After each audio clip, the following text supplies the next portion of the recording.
Welcome to a new edition of the Neon Jazz Interview Series with New Orleans-based jazz trombonist Delfeayo Marsalis. We caught up with him on March 31, 2020, as the COVID-19 pandemic continued to shut down America and the world. He spoke about his latest 2020 release called World Party and this new coronavirus world that we live in where live jazz has been silenced. He spoke about the release, this new world, and hope for the future. Enjoy. Thank you for taking a minute out for Neon Jazz today. These are extraordinary times, so I appreciate you taking some time to talk with us here. No, it's cool. Let's talk a little bit about Jazz Party. What a wonderful album, man. I mean, just capturing the essence of your hometown, and it's just a wonderful album. Talk to me a little bit about what your idea and conception behind this album was. You know, there's something that people love about New Orleans, and it's the richness of not only the dance and the music and the food and the way that the people are. And the change that I've noticed in my own music is that it's gravitated more to that than more of the kind of the modern sound that I started out really loving. So, you know, right now we're just trying to fuse it all, trying to bring it all together. Talk to me a little bit about the cast that you have behind you playing on this album. It's such a rich, full sound. There's a lot going on.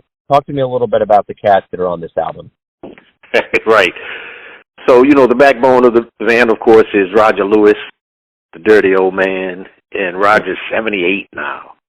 But he's been playing music for over 60 years, and that's all he does. He's a baritone saxophonist. He, of course, plays with the Dirty Dozen Brass Band, and he's been the greatest influence on me because everybody loves Roger. You know, it's like we've gone to elementary schools and we've played for kids, and at the end of the concert, kid raises his hand and say, "Can he play?" We'd say, "This is the last song." He points to Roger Lewis. So there's something that Roger has that's essential. And in addition to that, we have T.J. Norris on trombone, who also plays with the Dirty Dozen Brass Band. Terrence Taplin, who comes out of that James Brown Earth, Wind, and Fire tradition of horn playing. Andrew Baham is our trumpeter, and he's more the modern specialist. So we need a solo. He combines kind of that modern sound with the blues. And then on piano, Kyle Roussel, he brings the church element, which has always been very important. A lot of jazz guys, you know, Monk and Bud Powell, these guys came out of the church. And on saxophones, of course, we got Roderick Paulin. Now, Roderick Paulin he's got a certain kind of an attitude, got that New Orleans attitude. And, you know, when people see the band, they always love him. They want to hear from the rest. Well, we call him the Reverend because he's got that kind of an attitude. And then on saxophones, we have from Alabama, Kyrie Allen Lee and Jaron Ansari. And they play, there's a nice contrast. You know, Kyrie is, you know, he's kind of the utility man. So if we need a long extended solo, he can do that. If we need some blues, he can do that. You know, if we need a ballad. Gregory Ajit, of course, on the clarinet. We call him Speedo. He likes to play a lot of notes. So that's kind of how it goes. You know, we've got Scott Frock as our lead player. And it's interesting because he comes more out of the Maynard Ferguson tradition. But since playing with us, it's like he uses that.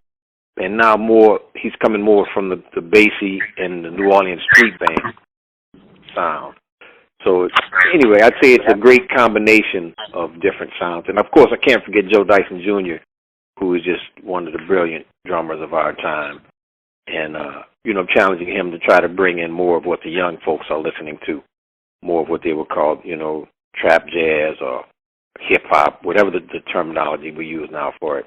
So that's the whole spectrum. Oh, and David Paulfus, our bassist, he's from St. Louis, and we've been playing for a pretty good while. You know, the night before the Super Bowl here in Kansas City, I caught the Dirty Dozen Brass Band opening up for the Squirrel Nut Zippers down at the Kaufman. And, man, those cats were like, you know, we're from New Orleans, but we're going to cheer you guys on. They led that crowd in a Chiefs chant that I'll never forget. And, man, I'd never seen those guys before live, and they were magnetic, man. They had that crowd from the word go going. They were pulling people on stage. And it was an immediate festival atmosphere. And that's the New Orleans thing. And we grow up hearing that. And one of the big differences between growing up here or in Kansas City or in New York and anywhere else is there could be a second line at any time. You just wake up on a Saturday morning and you hear the brass band and the tuba going. And that sound, even if you never play in the brass band, that sound affects you. That sound, just something about hearing it that, growing up and just, you hear that. So it's very important to us. And it to me, it should be at the center of anyone who's from New Orleans. That should be a central element in their music. I've been really talking to a lot of musicians during this time of quarantine and having some extra time and just talking not only about music, but about what's going on in the world. And I can't imagine a more appropriate name of an album when this is all done to just get out and give it to the people. Jazz Party. Right. Our first CD was called Make America Great Again, which was a couple of thousand votes away from being one of the great parodies to becoming something else. So, we want to let folks know, man, we believe in having a good time. And this is what the music is for. You listen to Louis Armstrong and, Baby Dots, the early New Orleans players, and the music was played for the enjoyment of the audience. And somewhere along the way, when it moved up to the Midwest and the North, I think we don't focus on that element as jazz musicians enough. And that's the most important thing. So I'm like, man, all of my records, I want people to look at them as a big party and having a good time. And the other part of that is it's kind of what the nation needs. We need something joyous and uplifting because, especially now, man, it's a tough time for everybody. And we want everybody to know everything's going to be all right. So speaking of everything's going to be all right, what revelations do you hope that audience members, just the human being that comes back to a jazz show, realizes or appreciates more about jazz? What do you hope that is? Well, it depends on which show they go to. But, if it's one of our shows, we try to add a lot of elements. It's like sitting down and having an 8-course or a 10-course meal as opposed to a 2-course meal. So we try to prepare our songs in that same way with the understanding that, man, you're going to have something that you're familiar with. You're going to hear something that you're not so familiar with. You're going to get something that makes you want to get up and dance, something that's going to be more introspective. So that to me is the great thing.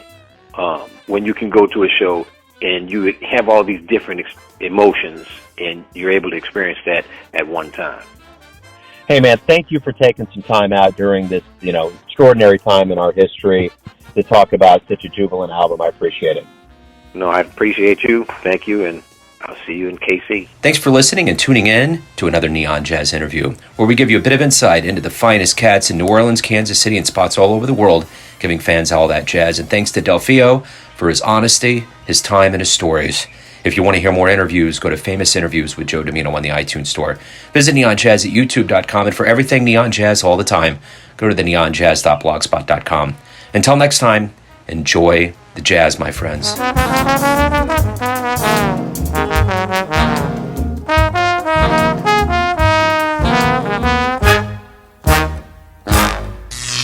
Neon Jazz.